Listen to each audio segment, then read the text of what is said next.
Hello everyone, कैसे हैं आप सभी? I hope you all are fine and enjoying at your homes. So हम +2 क्लास केमिस्ट्री में डिस्कस कर रहे थे about the process of isolations, metallurgical processes के बारे में हमने बात की। In our last lecture we discussed about Ellingham डायनाम।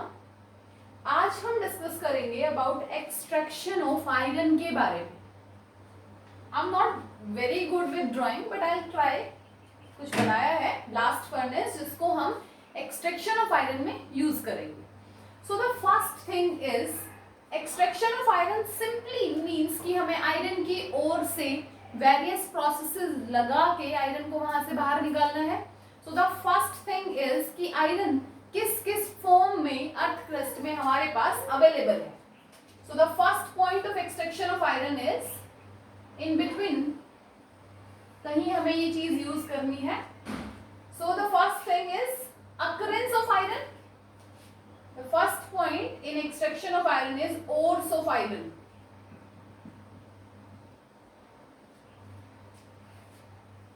Iron किस किस फॉर्म में हमें अर्थ क्रस्ट में मिलता है? The first one is hematite.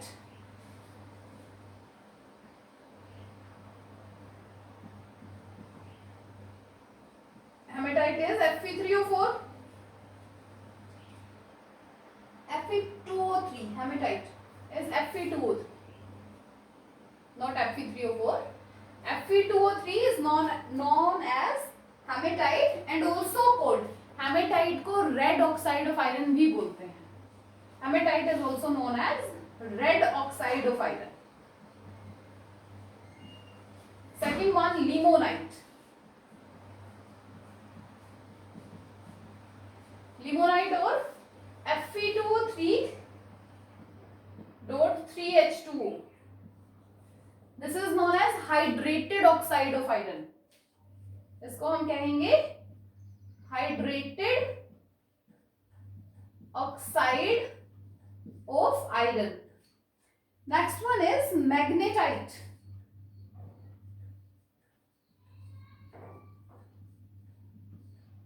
Haematite Fe2O3 तो मैग्नेटाइट हो जाएगा Fe3O4 and magnetite is known as magnetic oxide of iron. Magnetite क्या है? मैग्नेटिक ऑक्साइड है आयरन का। Next one, सिडीराइट।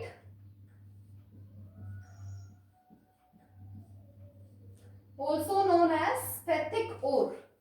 सिडीराइट का नाम है स्फेथिक ओर के नाम से भी इसको पूछ लिया जाता है एंड फॉर्मूला इज FeCO3। कई बार ना ओर का नाम ही आ जाता है तो इसलिए आपको कुछ पर्टिकुलर ओर के नाम तो याद रखने हैं। And the last one is iron pyrite. And the last one is iron pyrite. This one is FeS2। These are some ores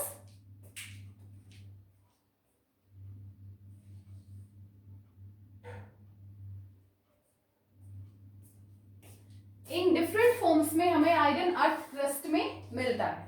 now we are going to start our metallurgical processes. Note कीजिए ores को।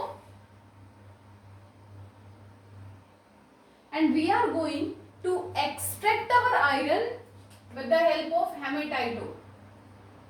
Extraction में हम कौन सी ओर use कर रहे हैं? Haematite ओर use करेंगे।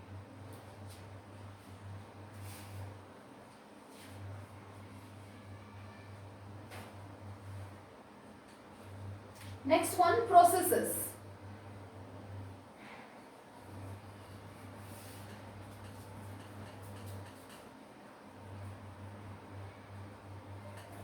ओट्स के बाद हमारे पास आते हैं प्रोसेसेस।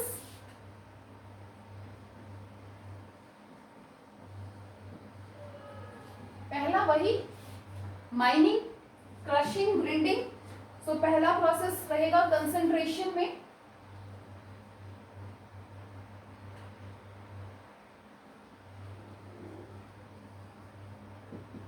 ओर को क्रश करना है, ग्राइंड करना है और वॉश करना है। Wash and dried. क्रश करेंगे, ग्राइंड करेंगे, वॉश करेंगे, ड्राइड करेंगे ताकि वॉश करने पे जो गैंगवे पार्टिकल्स हैं वो रिमूव हो जाए यहां से easily. After concentration we are going to do oxidation. And in oxidation हम कैल्सिनेशन प्रोसेस को फॉलो करेंगे. कैल्सिनेशन के बारे में हमने अपने लास्ट लेक्चर्स में डिस्कस किया है. क्या होता है कैल्सिनेशन? ओर को हीट करना है below it's boiling point in absence of air. Air की एब्सेंस में जब हम ओर को हीट करते हैं उसके बॉइलिंग पॉइंट से नीचे, तो हम उस प्रोसेस को क्या कहते हैं? Calcination. With the help of calcination moisture is remove. Moisture remove हो जाएगा.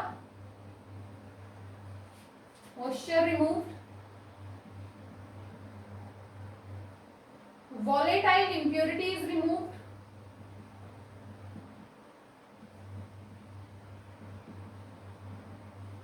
volatile impurity is removed. जैसे अगर एसिड प्रेजेंट है कन्वर्ट हो जाएगा SO2 में. P4 प्रेजेंट है, P4 is converted into P4O10. If some impurities of arsenic is available or present, so arsenic किस में कन्वर्ट हो जाएगा? आर्सेनिक ऑक्साइड में. Arsenic is converted into AS2O5. Arsenious oxide में कन्वर्ट हो जाएगा. And 4 arsenic. सो कैल्सिनेशन से क्या हुआ? मॉइस्चर रिमूव हो गया, वॉलेटाइल इंप्योरिटीज रिमूव हो गई. पूरा का पूरा हमारा जो अगर कुछ थोड़ा बहुत कार्बोनेट और प्रेजेंट है FeCO3 अगर आ गया है हेमेटाइट में, तो वो ऑक्साइड में कन्वर्ट हो जाएगा. कैल्सिनेशन के पॉइंट्स लिखिए. मॉइस्चर रिमूव हुआ, वॉलेटाइल इंप्योरिटीज रिमूव हुई. अगर FeCO3 प्रेजेंट है तो वो कन्वर्ट हो जाएगा FeO एंड CO2 के अंदर. एंटायर मास जितना भी ओर है हमारे पास वो सारी पोरस हो जाएगी. Ore become porous.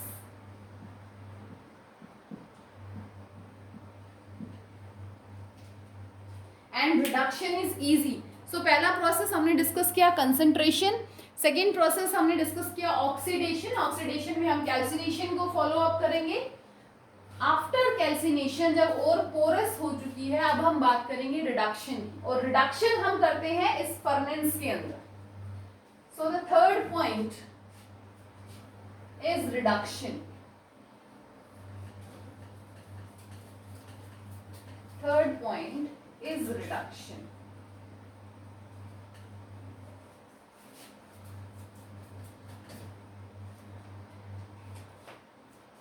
And third point is reduction, and in reduction we are doing smelting. Smelting क्या होता है ये भी हम आपको पहले बता चुके हैं. ओर को रिड्यूस करना है with the help of carbon is known as smelting. And smelting हम लोग परफॉर्म करते हैं ब्लास्ट फर्नेंस में. This is blast furnace. अब देखिए ब्लास्ट फर्नेंस की आउटर लाइनिंग है स्टील शेप, स्टील से बनी हुई है. Inner lining fine brick lining, ईंटों से उसको अंदर प्रिपेयर किया गया है properly. In the bottom there are two outlets, one for the molten iron and one for the slag. 2 years are there. किस लिए है ये? हॉट एयर ब्लास्ट को सप्लाई करने के लिए, टेम्परेचर मेंटेन करने के लिए. ये कुछ रेंजेस है टेम्परेचर की जो ब्लास्ट फर्नेंस में देखी गई कि बॉटम में इतना टेम्परेचर होता है, फिर इतना, फिर इतना, फिर इतना, फिर इतना. इन द अबव पोर्शन एक अरेंजमेंट है हमारे पास जिसको हम बोलते हैं double cup and cone arrangement. ये जो दो दिख रहे हैं कोन जैसे, इस अरेंजमेंट का नाम है double cup and cone arrangement. ये किस लिए है? ताकि जो भी सब्सटेंस हमें इसमें डालना है वो डल जाए. और ये अरेंजमेंट ना ऐसी होती है कि ये गैसेस को अलाउ नहीं करती बाहर निकलने के लिए. नेक्स्ट वन, यहाँ पे टॉप पे एक आउटलेट है, जो भी वेस्ट गैसेस बचेंगी वो from the top escape out हो जाएंगी. We are taking charge. हमने यहाँ पे ऊपर जो भी पार्टिकल्स आपको दिखाए हैं उसको हम बोलते हैं चार्ज. इस चार्ज में क्या क्या चीज है हमारे पास? First thing 8 parts of ore, calcinated ore. Calcination जब हम कर चुके हैं तो हम ओर को बोलेंगे कैल्सिनेटेड ओर।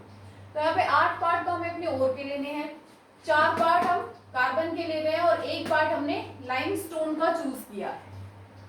क्लियर है? अरेंजमेंट समझ आई? नोट करो, इसको ड्रॉ करो एक बार। इस पूरे प्रोसेस को करने के बाद जो आयरन हमारे पास ऑब्टेन होता है ना, वो होता है पिग आयरन, और पिग आयरन में 4% carbon present, 4% carbon is present. Note कीजिए, उसके बाद इसको स्टेप बाय स्टेप हम डिस्कस करते हैं।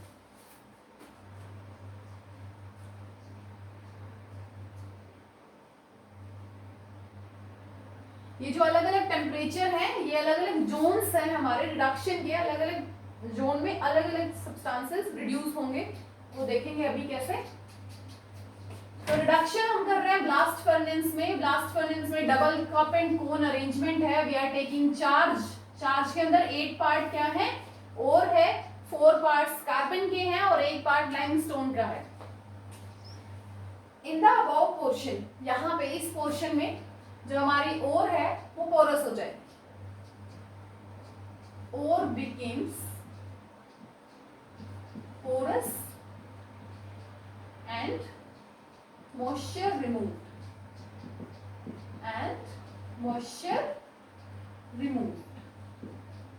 थोड़ा सा नीचे आएगा चार्ज, रिडक्शन बिगिन।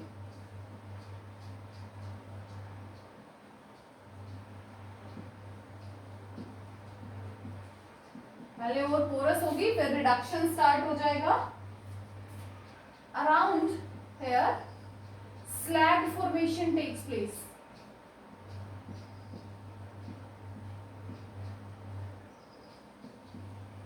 इस टेम्परेचर के आसपास स्लैग का फॉर्मेशन होगा।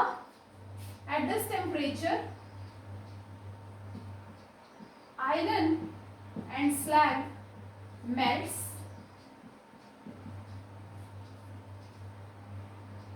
और एट लास्ट अगर ऊपर से कोई चीज पास होकर नीचे तक आ गई जो रिड्यूस नहीं हुई, तो इस टेम्परेचर पे iron oxide with the help of carbon reduce कर दिया जाएगा in iron and carbon monoxide. These are some following things जो हमें ब्लास्ट फर्नेस में डिस्कस करना है। सबसे ऊपर और पोरस हो जाएगी, उसके बाद रिडक्शन स्टार्ट हो जाएगा, फिर स्लैग की फॉर्मेशन होगी, आयरन और स्लैग मेल्ट करेंगे। लास्ट में अगर कुछ और आयरन ऑक्साइड बच गया है तो वो कार्बन की हेल्प से रिड्यूस कर दिया जाएगा। स्लैग लाइटर इन वेट, इसलिए हमने उसको ऊपर शो किया है। आयरन हैवियर इन वेट, तो वो बॉटम में है। स्लैग के लिए एक आउटलेट है और मोल्टन आयरन के लिए भी एक आउटलेट है। नोट कीजिए। नेक्स्ट हम लोग स्टार्ट करेंगे डिस्कसिंग अबाउट जोन्स।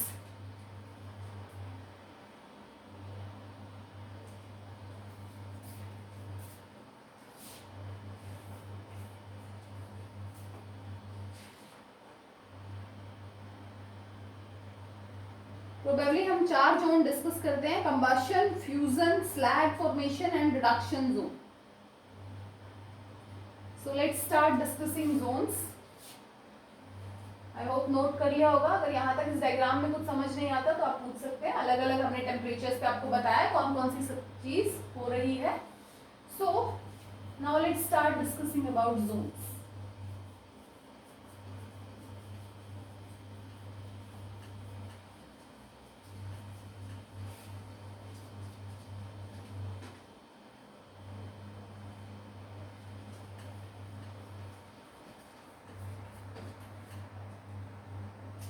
फर्स्ट हम डिस्कस करेंगे zone of combustion. First is zone of combustion. In this zone at base of blast furnace, zone at base of blast furnace,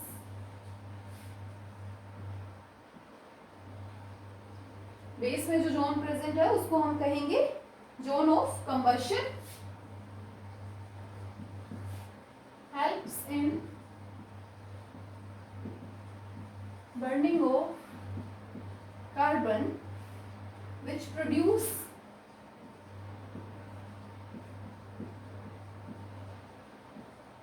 which produce CO2 raised upward during the reaction.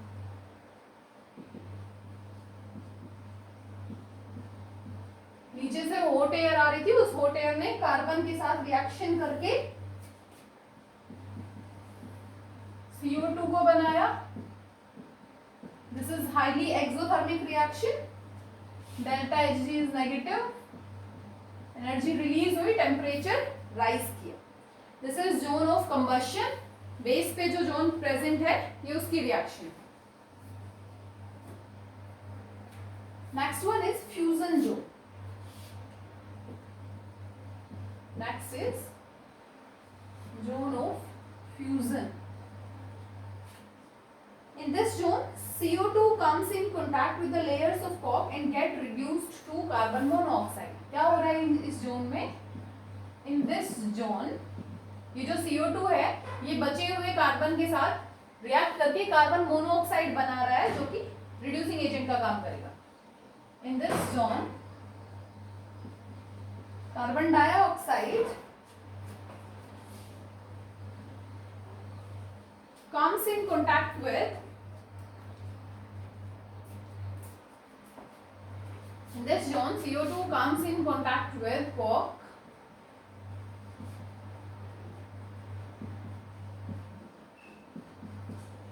and get reduced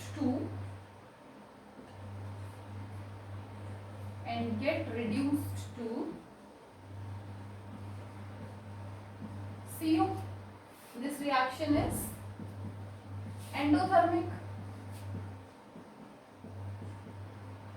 delta H positive है इस reaction के लिए. इस reaction को क्या कहेंगे हम? Endothermic.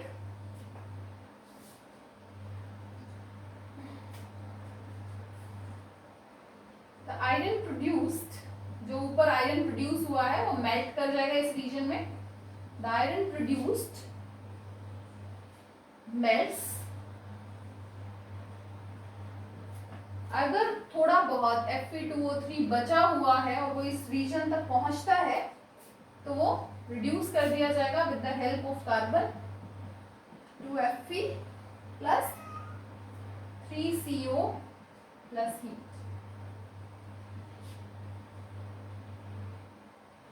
क्या क्या हो रहा है इस जोन में? फ्यूजन वाले जोन में जो CO2 इस जोन में बनी वो ऊपर गई, कार्बन के साथ रिएक्शन किया और कार्बन मोनोऑक्साइड में कन्वर्ट. जो आयरन ऊपर बना है रिडक्शंस की वजह से वो मेल्ट हो जाएगा इस जोन में. अगर Fe2O3 बचा है तो वो कार्बन स्मेल्टिंग प्रोसेस के अंडर को चला जाएगा और हमें प्योर फॉर्म में आयरन मिल जाएगा. This is zone of fusion. Next is slag formation zone या जोन ऑफ स्लैग फॉर्मेशन हम बोल सकते. देखो दोबारा एक बार, कंबशन में हुआ, कार्बन ऑक्सीजन के साथ रिएक्शन करके CO2 बना रहा है. फ्यूजन में CO2 कार्बन के साथ मिलके कार्बन मोनोऑक्साइड, आयरन मेल्ट हो रहा है. अगर थोड़ा बहुत और बच गया है जो ऊपर वाले रीजन्स में रिड्यूस नहीं हो पाया तो वो इस रीजन में आके रिड्यूस हो जाएगा. Next is zone of slag formation.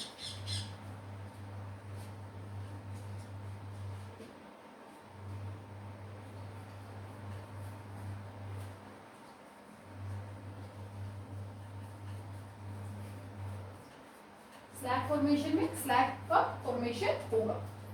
Zone of slag formation. इस जोन के अंदर कैल्शियम कार्बोनेट डिकम्पोज कर देगा कैल्शियम ऑक्साइड और CO2 के अंदर. एंड नाउ ये जो इम्प्योरिटी है सिलिका की और के अंदर, उसके साथ कंबाइन करके स्लैग बना देगा. Light in wait.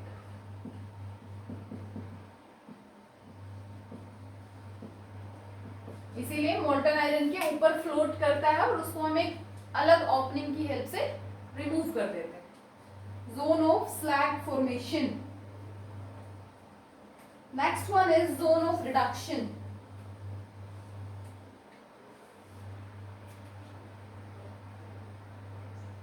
Zone of reduction.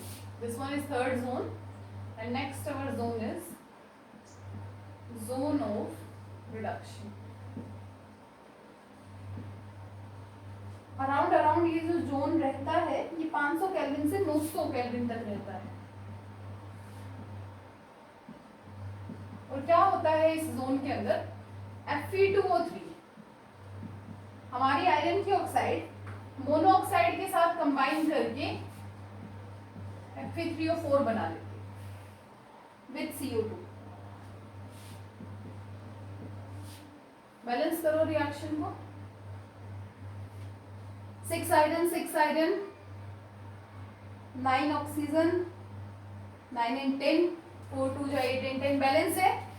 और ये रिएक्शन टेम्परेचर मेंटेन करता है 573 से 673 केल्विन के आस 573 to 673 kelvin. In the next step Fe3O4 फिर से रिड्यूस होगा CO की हेल्प से और ये बना देगा iron oxide plus CO2। Balancing check करो। 3 iron 4 and 1 5 oxygen 3 and 2 oxygen 5 carbon balance है। और ये रिएक्शन हो रही है 773 से 873 केल्विन पे।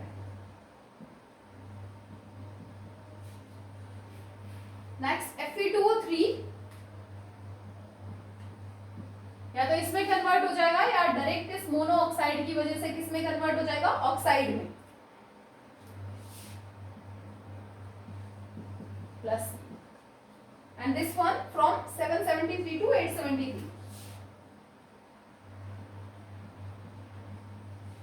बैलेंसिंग चेक कर लेना रिएक्शन की। बैलेंस है। This is zone of reduction. Clear.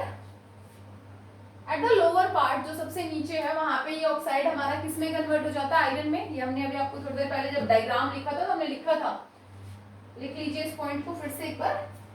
Eight lower part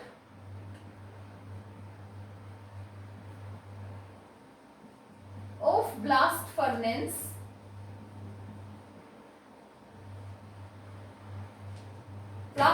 के लोअर पार्ट में जो FeO है वो कार्बन के साथ रिएक्ट करके आयरन और CO में कन्वर्ट हो रहे हैं। क्लियर है।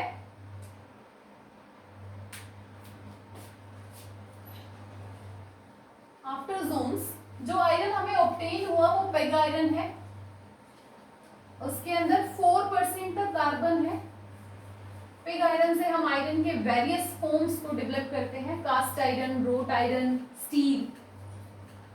सो कुछ छोटे छोटे पॉइंट्स उनके बारे में देख लेते हैं। Iron obtained from blast furnace, pig iron, and pig iron contains 4% carbon. उसमें इम्प्योरिटीज भी हैं। Pig iron converted into cast iron 3% carbon and cast iron changes in various forms, mould हो जाता है इजीली। कास्ट आयरन से हमने obtain किया road iron,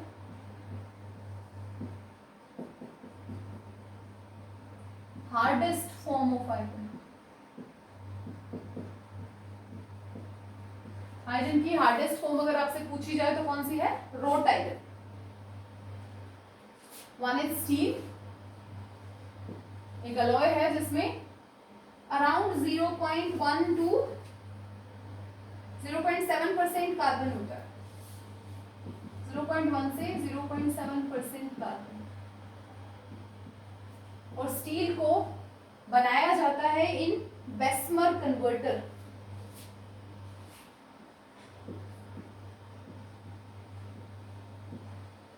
बेस्मर converter में स्टील ऑब्टेन की जाती है। क्लियर है। रोट आयरन जो हार्डेस्ट फॉर्म है उसको हम मेलिएबल आयरन भी बोलते हैं। और रोट आयरन को बनाते हैं रिवर्बरेटरी फर्नेस में।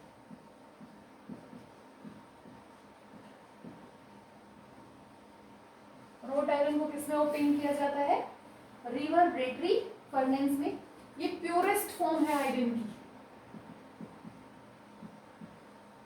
हार्डेस्ट के साथ साथ ये प्योरेस्ट फॉर्म भी है आयरन की।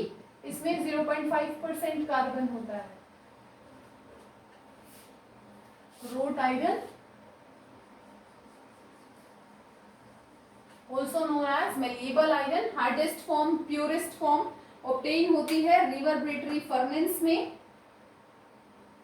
और 0.5% कार्बन को अपने अंदर रखता है एज अ इम्प्योरिटी। अगर हम बात करें कास्ट आयरन की, एक चीज हम ऑलरेडी बता चुके हैं, 3% carbon. Cast iron is hard and brittle,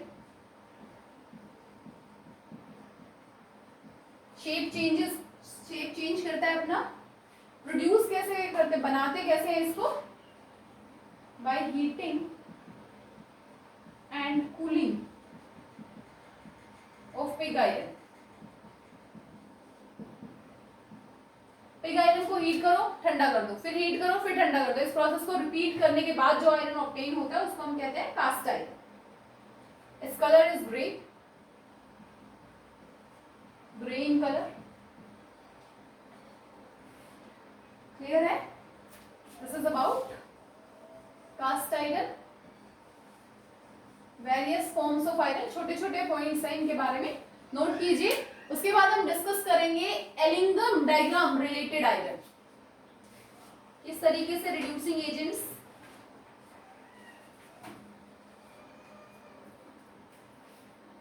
Ellingham diagram related iron.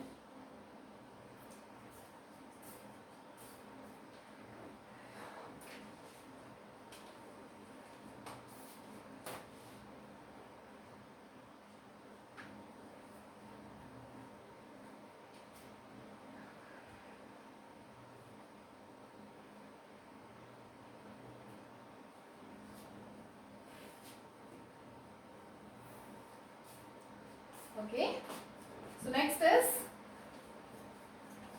जो भी रिड्यूसिंग एजेंट्स थे, like carbon monoxide reducing agent का काम कर रहा था, कार्बन रिड्यूसिंग एजेंट का काम कर रहा है, तो उससे रिलेटेड हम कुछ चीजें देखते हैं जो एलिंगम डायग्राम से और भी अच्छे से क्लियर हो जाएंगी।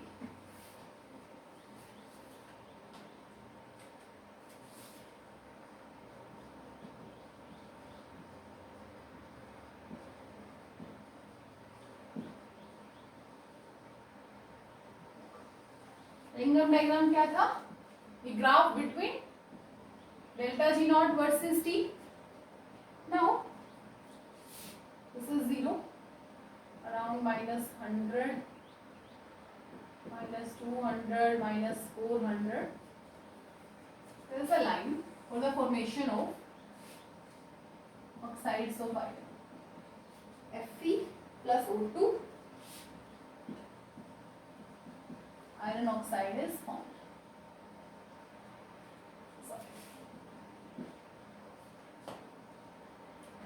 No. There is one line, 2CO plus O2 form CO2. Okay? And one is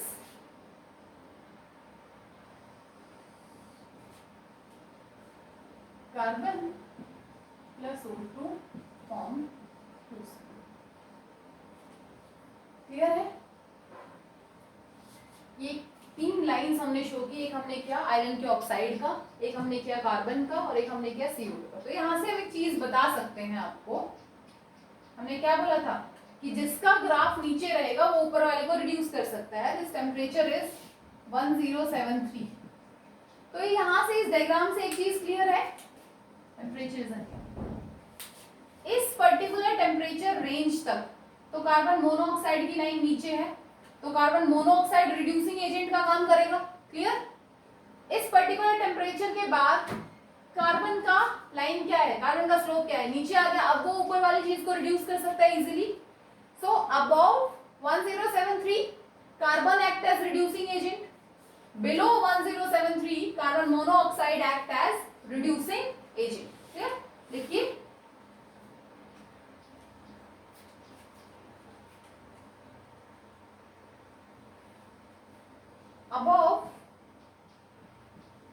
1073 kelvin carbon reduce the oxide of iron.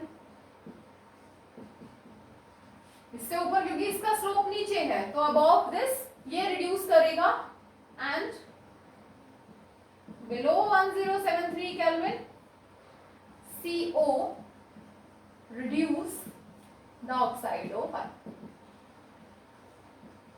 अब याद करो एक बार, ब्लास्ट फर्नेस में सबसे नीचे हमने कार्बन को रिड्यूसिंग एजेंट लिखा था क्योंकि टेम्परेचर कितना था, अराउंड 2170 केल्विन। इन बिटवीन कहीं पे जहां पे हमारा टेम्परेचर रेंज था 700 to 900, वहां पे कार्बन मोनोऑक्साइड किसका काम कर रहा था, रिड्यूसिंग एजेंट का। सो एलिंगम डायग्राम से भी हम ये चीज एक्सप्लेन कर सकते हैं। This is all about extraction of iron. पढ़ के आइए। सेम लाइंस पे हम extraction of copper, zinc, aluminium इन तीनों को डिस्कस करेंगे in our next lecture with using their Ellingham diagrams also. So यहाँ तक पढ़ के आइए। अगर कोई डाउट है तो आप कमेंट सेक्शन में पूछ सकते हैं।